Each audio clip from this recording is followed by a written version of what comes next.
Hi there, I'm Maura. My mom threatened not to come to my wedding after my golden child sister dropped to one knee and proposed to my fiancé in front of everyone. But that wasn't the worst part. What hurt more was how easily they erased me, how quietly they decided I didn't matter. Have you ever been pushed out by the very people who were supposed to love you? What time are you listening to this, and where are you tuning in from? Drop a comment below. I really want to hear your story. The rain had started its soft tapping against the windows just as Avery pulled the car into the driveway. I remember thinking it suited the way my stomach twisted, the way my palms felt too warm despite the chill in the air. Portland in early spring always carried this kind of hesitant grayness, like the sky itself couldn't decide whether to clear or cry. Carla's house was already glowing from inside, yellow light spilling onto the front porch like a trap set with honey. Avery gave my hand a quick squeeze before we stepped out, but even his familiar warmth couldn't loosen the knot in my chest. Dinner was supposed to be casual, a simple evening with family. That was the lie I told myself while hanging up my coat, while forcing a smile as Carla kissed my cheek with a loud, practiced affection. Glenn, my father, mumbled a hello from his usual chair by the television, remote loosely gripped in one hand. Background noise, like always. We barely made it through the salad when Carla leaned forward, her voice slicing cleanly through the clatter of silverware. "I have some wonderful news," she said, eyes gleaming in a way that made my heart sink. She had planned the wedding, not just a venue or a tentative guest list. No, the entire wedding, 300 guests, relatives I hadn't spoken to in a decade, old coworkers I didn't even remember, a cathedral ceremony followed by a country club reception. "I've already spoken to the event coordinator," she said proudly. "It'll be the social event of the season." I opened my mouth, searching for something, anything, that could carve a space for my voice. But Carla steamrolled on, describing the floral arrangements, the orchestra, the dress code. When I finally managed to interject, suggesting maybe Avery and I had envisioned something a bit smaller, a bit more us, she waved a hand, dismissing the notion like a pesky fly. "You'll thank me later," she said, smiling too wide. "Trust me, sweetheart. You only get married once." Across the table, Avery shifted uncomfortably. He caught my eye and gave the faintest shrug, as if to say, maybe just let her have this. Maybe it's not worth the fight. Maybe. After dinner, while I cleared the plates, I caught the quiet murmur of Carla pulling Avery aside in the hallway. I couldn't hear the words, just the cadence. Insistent, syrupy, firm. Later that night, Avery would admit she had asked him to talk some sense into me, told him I was being ungrateful, that I didn't understand how much pressure the family was under to present the right image. "She just wants what's best for you," Avery had said, his voice tight, like he was trying to convince himself as much as me. But standing there in the kitchen, gripping the slick porcelain of a dinner plate, I didn't know any of that yet. All I knew was the sharp edge in Carla's parting words as she floated past me, her perfume lingering in the humid air. "Remember, Maura," she said sweetly, almost too softly, "it's not just your day, it's all of ours."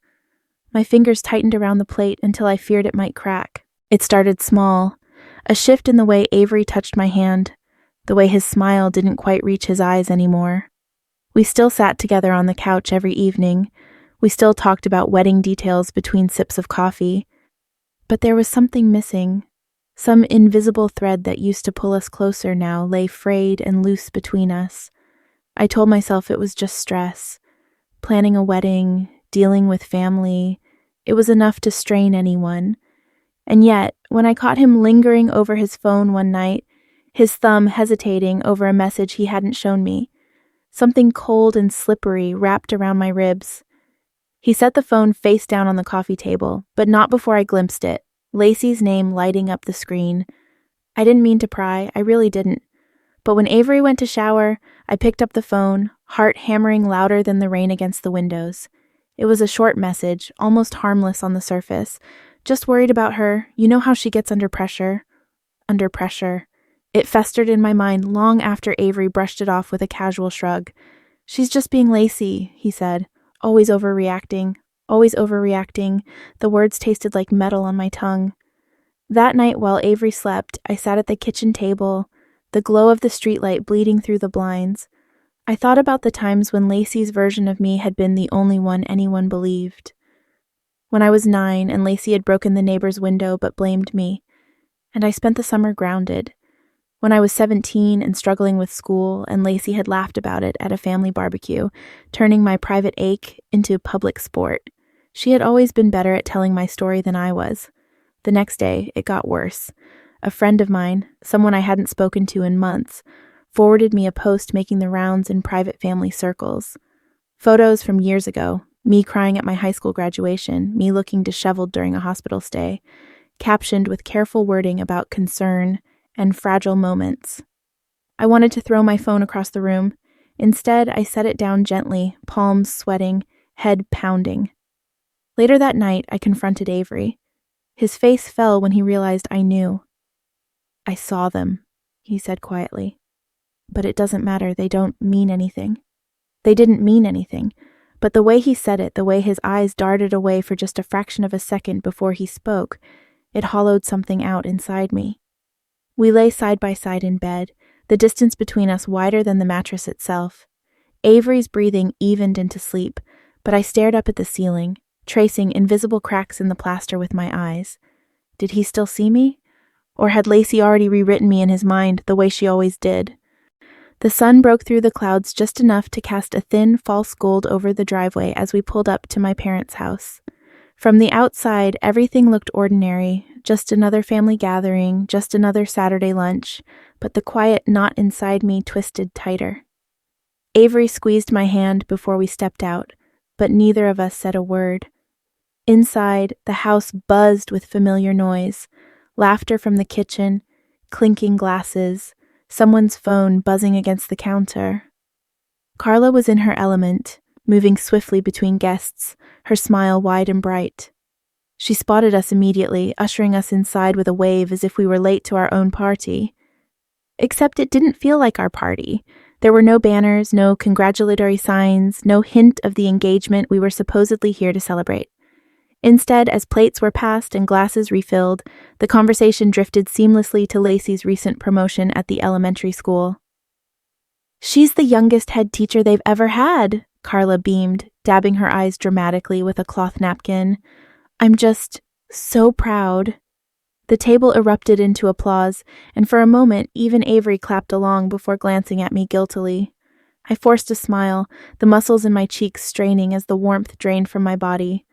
No one asked about our wedding. No one asked about us at all. I picked at my food, tuning out the litany of Lacey's achievements, the small victories polished and paraded like trophies. It was a familiar melody, one I had grown up humming under my breath, pretending it didn't scrape against the inside of my chest. Avery's hand found mine under the table, squeezing gently. I squeezed back, though I wasn't sure if it was gratitude or desperation that made me cling. Memories floated up like dust. Birthdays where my cake sat forgotten while Lacey opened present after present. Report cards met with nods while hers were met with celebrations. Years of being second best in a family that never seemed to notice they were playing favorites. I swallowed the lump forming in my throat, blinking hard as Carla stood for a toast. "Here's to family," she said, raising her glass high, "and to those who always make us proud." Her eyes found Lacey, lingering just a second too long. The room froze in that half second, a breath held, a glance exchanged, and then the forced laughter resumed, washing over me like a tide I didn't have the strength to resist. I laughed too. What else could I do?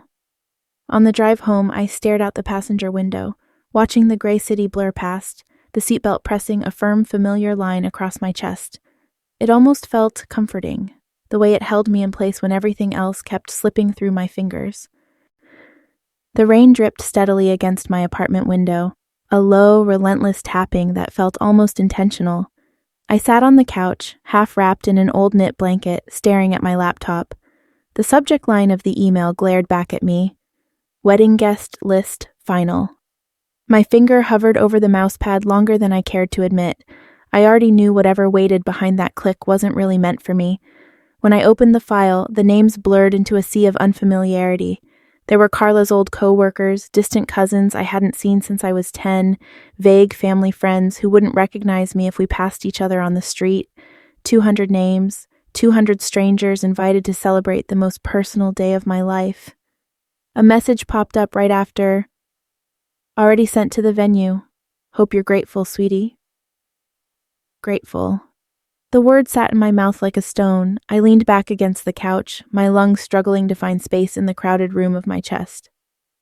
Avery noticed something was wrong the moment he walked in. He set his keys down quietly, not asking right away, the way you don't ask someone standing on a ledge what they're doing there. When I showed him the list, he frowned, thumb brushing his jaw. Maybe we can still adjust a few things, he offered, his voice tentative, careful. But I already knew. This wasn't about the guest list anymore. It wasn't even about the wedding. It was about control, pure and simple. A performance where I was just another prop to be arranged. That evening, Carla called. Her voice was bright, almost giddy. I went ahead and booked the venue, honey. The deposit's already paid. Non-refundable, of course. You're welcome. You're welcome. I stared at the phone long after she hung up, the empty dial tone humming against my ear like a wasp trapped under glass. Avery sat beside me but didn't say much. What could he say? We were locked into a wedding designed by someone else, for someone else, and I was expected to smile through it like a doll someone had propped up for display. Later that night, I closed the laptop softly, carefully, as if it were something fragile, sacred, a coffin lid sealing away the last piece of what this wedding was supposed to be. If they want a wedding so badly, I whispered into the hollow quiet, maybe they can have it without me. The rooftop glowed under the soft pink wash of sunset, strings of fairy lights weaving a gentle hum through the evening air. It was the first time in weeks that I almost let myself believe things could be okay. My friends had outdone themselves, tiny vases of wildflowers on every table, a playlist of soft familiar songs drifting over the chatter. For the first time in a long while, I felt seen.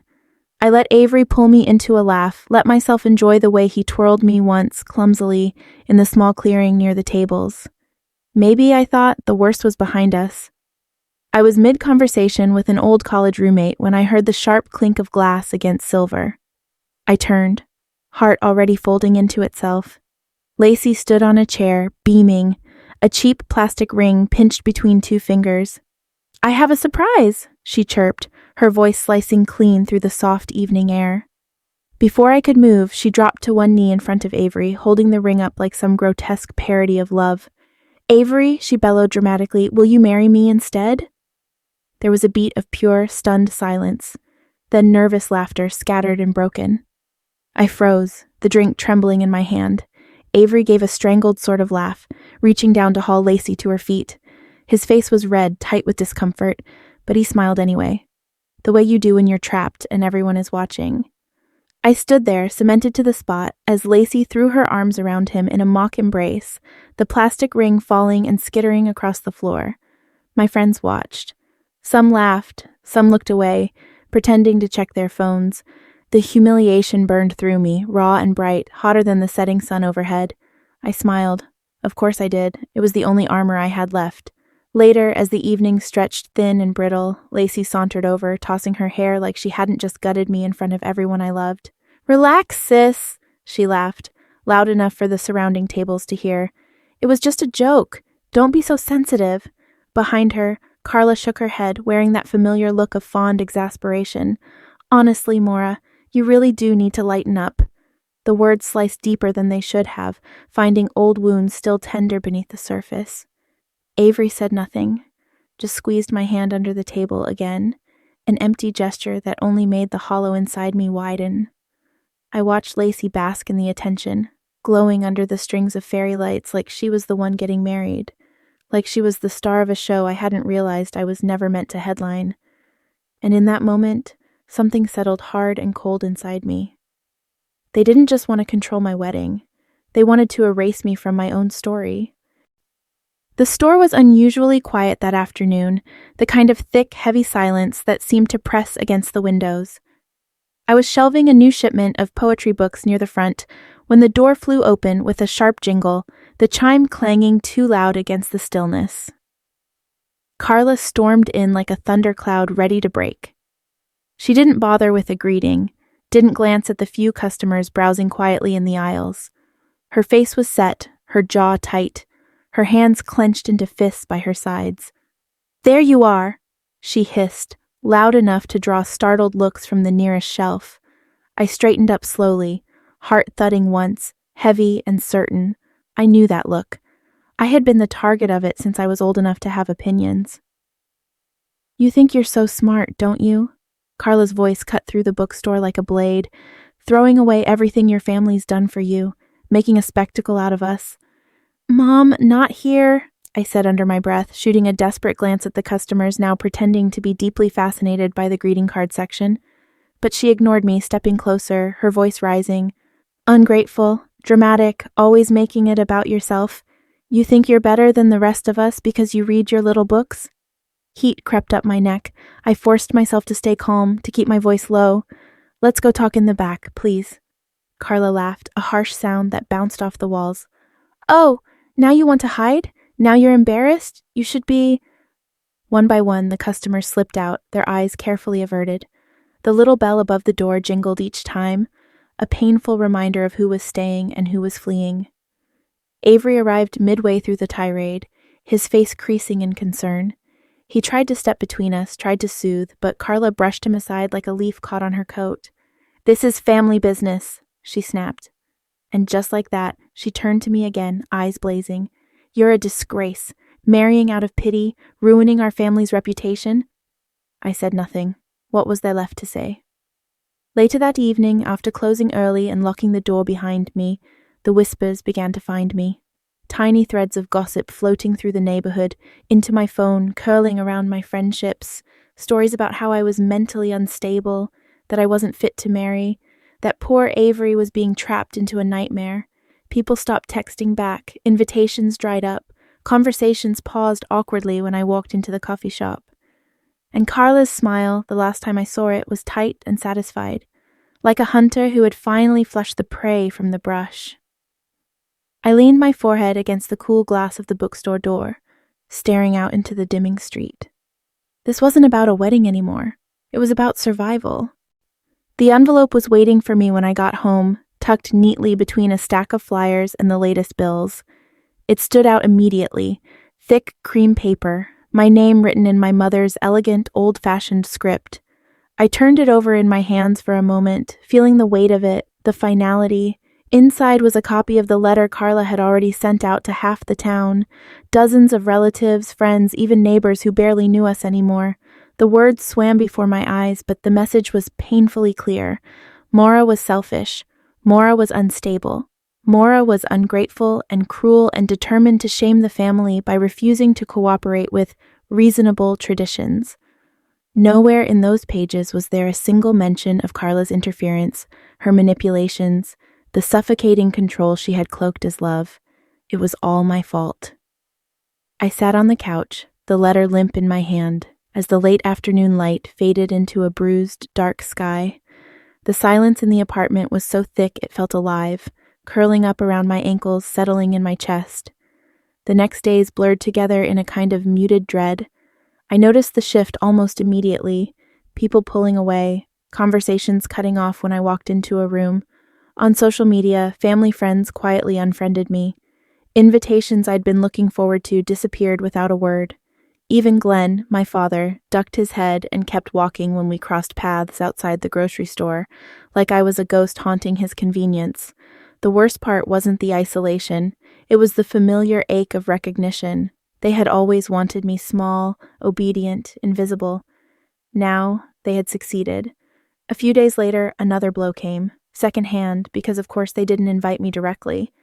At a family gathering I wasn't told about, Carla told everyone that my estrangement wasn't rebellion or independence or the desperate clinging to boundaries that it was.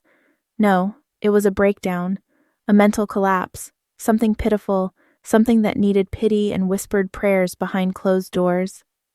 Family friends began reaching out to Avery, not to ask about wedding gifts or to share congratulations, but to express concern. Was Maura okay? Did he need support during this difficult time? The narrative shifted completely. I wasn't a daughter trying to carve out a life of her own. I was a problem to be solved, a cautionary tale. That night, sitting alone in the soft blue light of my living room, I opened the family group chat one last time. Messages scrolled by, plans for a brunch I wasn't invited to, photos of cousins' kids, casual comments pretending nothing was wrong, pretending I had erased myself. I didn't read them. I simply deleted the chat, fingers steady, heart strangely quiet.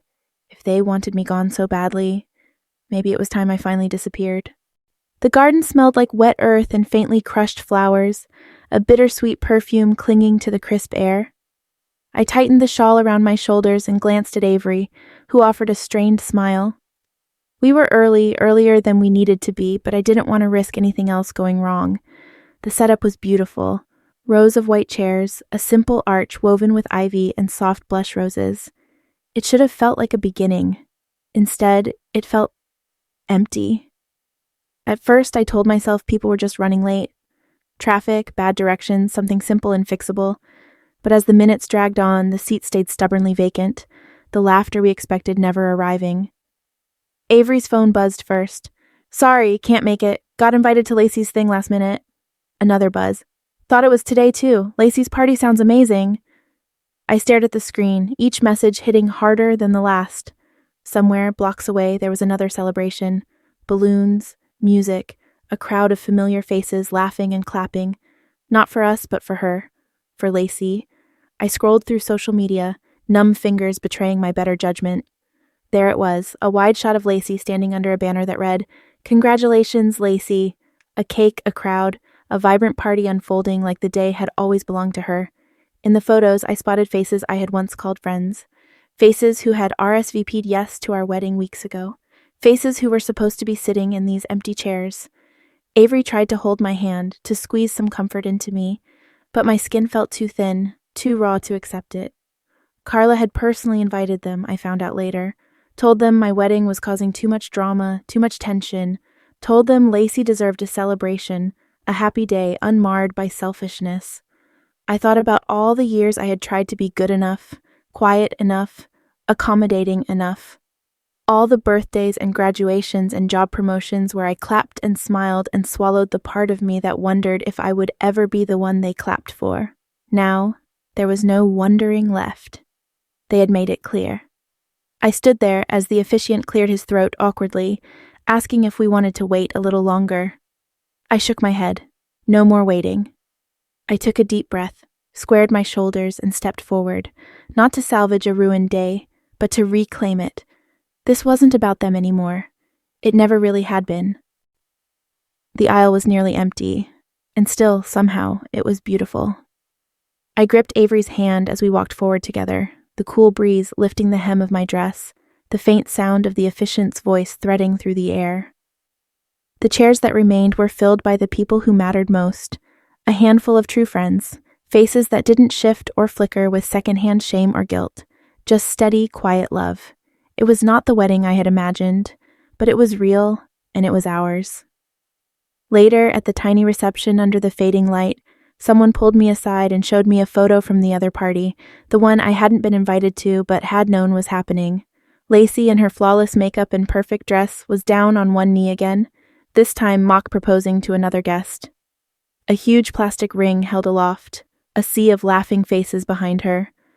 The same gesture she had stolen from me once already, now turned into a public joke, a punchline. I stared at the screen for a long moment, and then I smiled. Not bitter, not broken, just tired, just done. She could have it. The applause, the attention, the shallow parade. I didn't need it anymore. After the small gathering ended, Avery and I kicked off our shoes and sat barefoot on the front porch of our apartment. The night had cooled, stars scattered lazily overhead.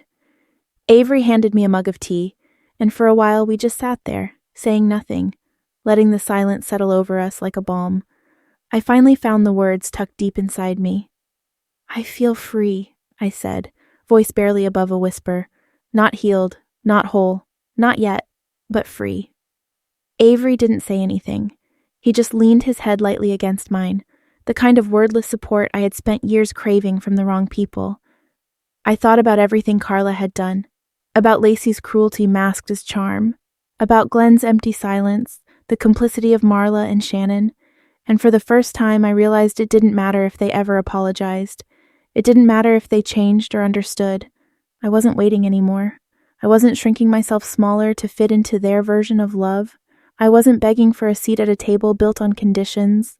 Some families are stitched together by blood and habit and obligation.